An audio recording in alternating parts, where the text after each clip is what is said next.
I kicked my daughters out after they ignored their sick little brother. Am I really the villain here? I, 46F, have two daughters, 22 and 23. They both graduated college recently and moved back in with me a few months ago because they were struggling to find jobs and could no longer afford rent. The house we live in belonged to my late husband, Robert. For context, I divorced my daughter's father about 9 years ago, and Robert and I got married a few years after that. We had a son together, Tom, who is 7 now. Unfortunately, Robert passed away 6 months ago after battling a long illness. Since then, it's just been me and Tom in the house. When my daughters asked to move back in, I didn't hesitate, even though I knew their relationship with Robert had always been tense. They lived with their father after our divorce and blamed Robert for breaking the family, mostly because of the toxic things their father told them about him. They never gave Robert a real chance. After their dad remarried last year, things soured between them and his new wife. Apparently, she treated them poorly, and after one bad fight, their dad cut them off financially, including the rent he had been paying while they were in school. That's when they turned to me. I let them in, even though I was nervous about how they treat Tom. They were civil but distant. They didn't go out of their way to bond with him, which I accepted as long as they were respectful. Then, 2 days ago, something happened that I just can't get past. I got an unexpected call and had to rush out of the house for a couple hours. Tom was sick, had been in bed all day with a fever, and I asked the girls if they could keep an eye on him while I was gone. Nothing complicated, just to make sure he was okay. An hour into my errand, I got a text from Tom saying he had thrown up in his room and had been calling for help, but nobody came. My heart sank. I tried calling both girls, but their phones went straight to voicemail. I dropped everything and rushed home. When I got back, I found both girls still in the house. One was sitting downstairs watching something on her laptop. The other was in the kitchen. I asked them if they heard Tom or if they got his messages. They said no, that they were busy. One claimed the kitchen appliances were loud, and the other said she was wearing headphones. But Tom told me he not only called out, but also texted them both. I checked their phones. Sure enough, both of them had read his messages. No response. No check-in. Nothing. I was livid. I confronted them right there, and they tried to play it off, saying I was overreacting and treating them like they were supposed to be the parents of Tom. But I saw right through that. This wasn't about parental responsibility. This was about basic human empathy. He's a 7-year-old child, their brother, and he was sick, scared, and alone. I told them they had 1 week to move out. They started crying, saying I was being heartless and that I was acting worse than their dad's witch of a wife. They begged me to reconsider, saying they had nowhere else to go. But at that point, I was too upset to listen. I told them this wasn't negotiable, that neglecting a sick child, especially one who did nothing to deserve their resentment, was not something I could forgive or overlook. Since then, they've been giving me the silent treatment, sulking around the house, and making me feel like I'm the villain. I'll admit, part of me feels guilty. I don't want to abandon them when they're clearly struggling, but I can't shake the feeling that this was a major red flag. If they could be this cold to their own little brother, who's never done anything to hurt them, what does that say about their character? I don't know.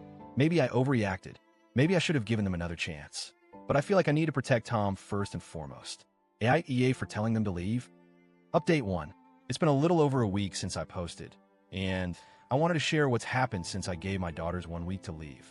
First, thank you to everyone who commented. Reading through the replies helped me feel less alone in my decision. It was a rough week emotionally, a lot of silent dinners, slammed doors, and side glances. But I held my ground. I offered to help them find a temporary living solution. I didn't just throw them out to the streets. I helped them look for short-term shared rentals and even offered to pay their first month if they needed. One daughter, the younger one, was more open to talking, but the older one refused any help. She was extremely cold and only spoke to me when absolutely necessary.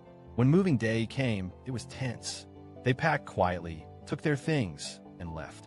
The younger one sent me a text a few hours later, thanking me for letting them stay as long as I did, even though she didn't agree with my decision. The older one hasn't contacted me since. Tom has been doing better. He asked me a few times if his sisters were mad at him, and that broke my heart. I reassured him over and over that it wasn't his fault. We spent more time together recently, reading books, watching movies, and just talking. He seems lighter now. That worried, anxious look he had around him has faded. I've spoken with a therapist friend who suggested some family counseling if the girls are ever open to it in the future. I'm open to rebuilding, but not at the expense of my son's emotional safety. Thanks again for the support. I still feel sad, but but I don't regret my decision. Update 2. Some unexpected things have happened, and I thought it was worth updating you all. About a week and a half after they moved out, the older daughter texted me. It was short and cold. Something like, "I'm only texting to say I'm safe." That's all. That was it. But still, it was something. Then, just a few days ago, the younger one reached out again, this time to ask if we could meet for coffee. I agreed. We met at a quiet cafe, and honestly, it was emotional. She apologized, not just for what happened with Tom, but also for the years of coldness toward Robert and me. She admitted that living with their dad during their teenage years had shaped her in ways she hadn't realized. She said she saw Tom as a symbol of the life they lost, but that now she sees how unfair that was, to him and to me. She even asked how Tom was doing and said she felt ashamed for ignoring him. That meant a lot. I told her I was open to rebuilding our relationship, slowly, and that I'd love for her to be a real sister to Tom if and when she's ready. The older daughter? Still no real contact, but I hear she found a roommate situation through someone she went to college with. I'm giving her space. I think she's hurting, maybe more than she shows. There's still a lot of healing ahead, but I wanted to thank you again. Reddit helped me find my backbone when I felt guilty. And now I'm seeing the first signs that maybe, just maybe, this boundary wasn't the end, but the beginning of something healthier. Update 3. Final update, I think. A lot has happened in 2 months. Both girls are now working part-time jobs. They're not dream careers, but they're making ends meet. I think being on their own has forced them to grow up in ways that college never did. The younger daughter has visited us twice, once just to see me, and once to bring Tom a little Lego set and read him a story. It was the first time I saw him smile that big around her. He hugged her goodbye without hesitation. I nearly cried. As for the older daughter, she finally called me. It wasn't a warm conversation, but she said something that stuck with me.